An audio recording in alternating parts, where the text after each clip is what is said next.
بسم اللہ الرحمن الرحیم۔ یہ سیکنڈ پیراگراف ہی ہم پڑھ رہے تھے۔ اس میں ہم نے پڑھا تھا کہ ماں اپنے بچے کے لیے دعائیہ الفاظ کہہ رہی ہے، اسے اپنے مستقبل کی آس قرار دے رہی ہے، کسی برے وقت کو کوئی برا وقت اس کے اوپر نہ آئے یہ دعا کر رہی ہے۔ اور اس کے بعد وہ یہ کہتی ہے کہ یہ بچہ اپنے بچے کے بارے میں کہتی ہے کہ تم ہماری آنکھوں کے نور یعنی ہماری آنکھوں کی روشنی ہو، میرے دل کے سرور یعنی ہمارے دل کی آس ہو، امید ہو، اور تیرا مکھڑا کہتے ہیں چہرے کو، چاند سے زیادہ روشن ہوگا۔ اور یہ وہ دعا کرتی ہے کہ اس بچے کی شہرت، اس کی قابلیت اور جو ہے وہ یہ تمام چیزیں دنیا میں ہو جائیں، بہت زیادہ وہ نام کمائے بچہ۔ اور اس کے بعد وہ یہ کہتی ہے کہ جو محبت تو ہم سے کرے گا آخر کار ہمارے دل کو تسلی دے گی، یعنی کہ اصل میں ماں باپ کو اپنی اولاد کی محبت ہی صرف چاہیے ہوتی ہے، اس کے علاوہ انہیں سے کوئی مطلب نہیں ہوتا۔ ماں کہتی ہے کہ تیری ہنسی ہمارے اندھیرے گھر کا اجالا ہوگی، یعنی تیرے دم سے ہمارے گھر میں رونق ہوگی، تیری باتیں ہمارے غم کو دور کریں گی، اور تیری آواز ہمارے لیے خوش آئند راگنیاں ہوں گی۔ راگنیاں راگ کی مؤنث ہے، معنی اس کے ہیں گیت یا نغمے وغیرہ۔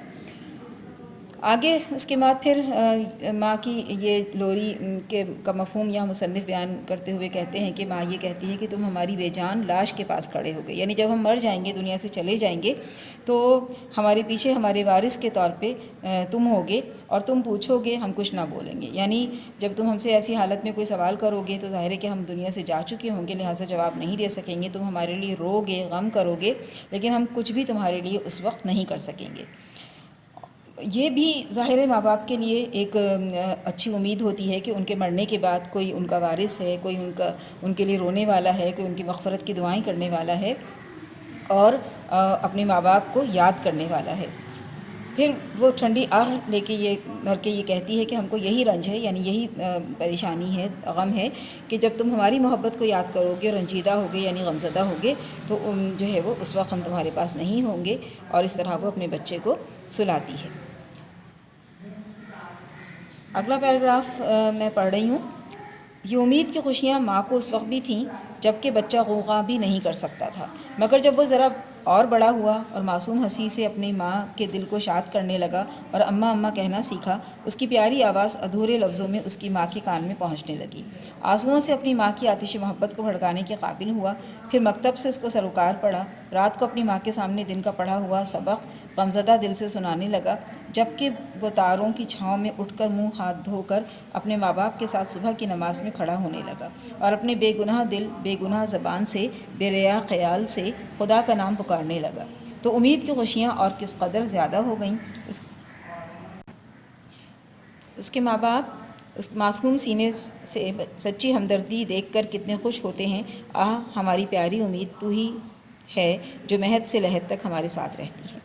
اس پیراگراف میں مصنف یہ بتا رہے ہیں کہ ماں کو اپنے بچے سے اس وقت سے امیدیں وابستہ تھیں جب وہ غوغا یعنی کہ اپنے منہ سے جس چھوٹے بچے آوازیں نکالتے ہیں، برے الفاظ نہیں بول پاتے، اس قابل بھی وہ نہیں ہوا تھا۔ وہ ہنستا تھا تو ماں کے دل کو خوشی حاصل ہوتی تھی، ماں کا دل شاد ہوتا تھا۔ جب اس نے بولنا سیکھا اور اماں اماں کہنا سیکھا تو اس کے ادھورے ٹوٹے پھوٹے الفاظ ماں کی محبت کو اور زیادہ بھڑکانے لگے۔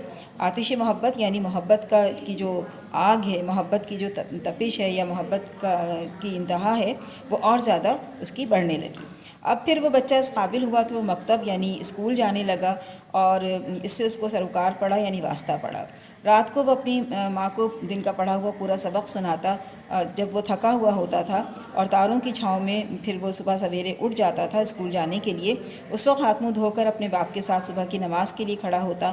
اب ظاہر ہے کہ یہ بچے معصوم ہوتے ہیں، اس وقت اس بچے کے اعمال نامے میں کوئی گناہ نہیں تھا، کوئی اس کی زبان گناہوں سے آلودہ نہیں تھی، اور وہ بالکل بے ریا تھا یعنی کوئی اس کے اندر کھوٹ نہیں تھا، جو اس کے دل میں تھا وہ اس کے منہ پر ہوتا تھا، اور اس طرح سے وہ اپنے اللہ کا، اپنے خدا کا نام پکارتا تھا۔